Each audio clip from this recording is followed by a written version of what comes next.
You already know what time it is. It is time for the mess.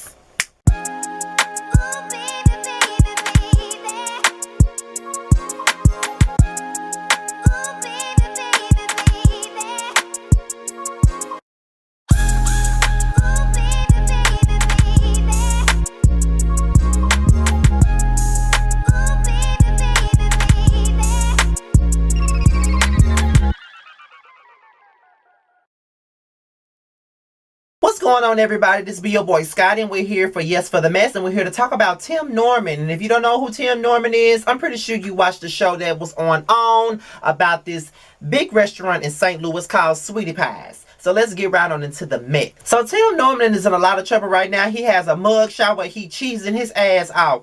A pretty much big-hipped ass psychopath. Big booty hoes, but win. And that's all I can say about him. However, I have an article here from Riverfront Times about this situation. Y'all already know anytime I do Yes for the Mess, I always cite my sources and where I got the story from. So let's get right on into the article. James Timothy Norman of Sweetie Pies fame is facing federal charges alleging he conspired with an exotic dancer in the murder of his 18-year-old nephew, Andre Montgomery. The 41-year-old son of the legendary restaurant owner, Robbie Montgomery, was arrested this morning at his home in Jackson, Mississippi, according to a statement from the U.S. attorney. That's like 25 minutes away from me.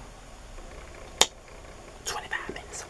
Norman, who starred with his family in the show Welcome to Sweetie Pies, had feuded with his mother over money in recent years after she sued him for opening restaurants under the Sweetie Pies brand without her permission, according to court documents. It was a messy public spat, but federal authorities say Norman executed a far more sinister conspiracy to have his teenage nephew killed in 2016. According to the criminal complaint unsealed today, Norman had taken out $450,000 in life insurance policies on Andre Montgomery in 2014, and he was the sole beneficiary. In 2016, Norman was living in Los Angeles.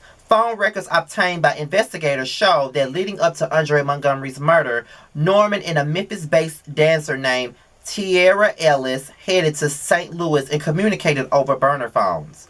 Ellis also started contacting Montgomery, sending him her Instagram handle, Alexis the Great, and texting that she would be visiting St. Louis. I'm on my way in town, she wrote in an email on March 10, 2016, according to court documents. 3 days later, Norman flew into St. Louis and booked a room at the Chase Park Plaza Hotel. The next day, on March 14th, Ellis contacted Montgomery to figure out where he was, according to the complaint. Cell phone records show that he texted her the address of a house, 3964 Natural Bridge Avenue in the city. Ellis then called Norman. That night at 8:02 p.m., Montgomery was shot to death at the house on Natural Bridge, and investigators believe Ellis was there. Location data from her burner phone put her at the scene in one of Montgomery's final phone calls. He spoke to his girlfriend, who later told investigators she could hear a woman's voice in the background. 1 minute after the 18-year-old was shot, Ellis made another phone call to Norman. Despite being at the scene of Montgomery's murder at 8:02 p.m., Ellis's first phone call was not to the police, but rather to Norman at 8:03 p.m., at which her phone location data showed she was driving in a direction consistent with her returning home in Memphis, Tennessee, the criminal complaint says. Phone records would then show the phone moving south along Interstate 55. Norman's phone showed him flying back to Los Angeles, arriving the morning after the killing. The same day, March 15, 2016, both the burner phones went dark, authorities say.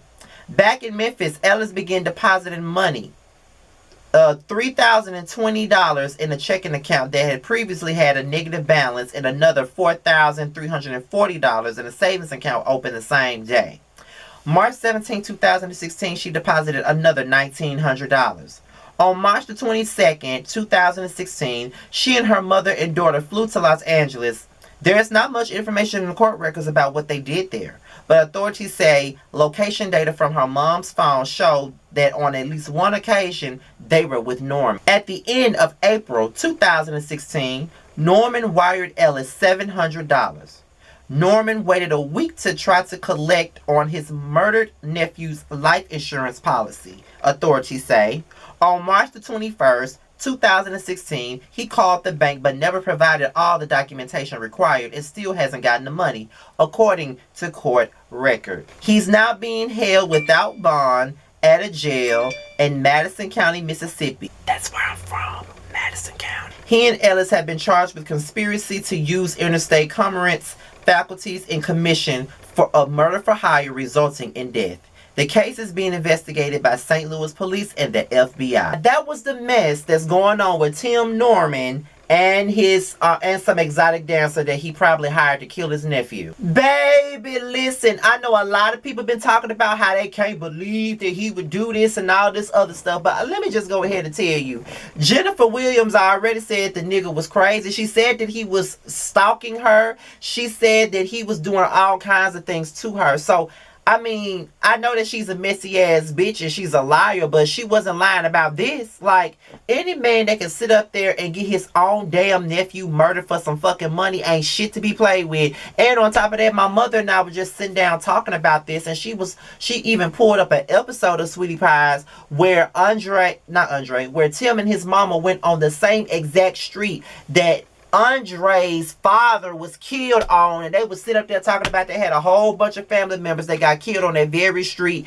and how Tim was sitting in the confessional crying about how he wasn't there and how he was in jail, and if he was in jail nothing would have happened to Andre, but you done sit up here and kill Andre's son. You a dirty motherfucker, bitch. All of this about some money. Ooh, Lord. But like I said, you can't trust a big booty hoe. You cannot trust a big booty hoe with big thighs. You can't trust them. And you finna take your ass right back to jail. And guess what? That bar soap, you need to help Tim.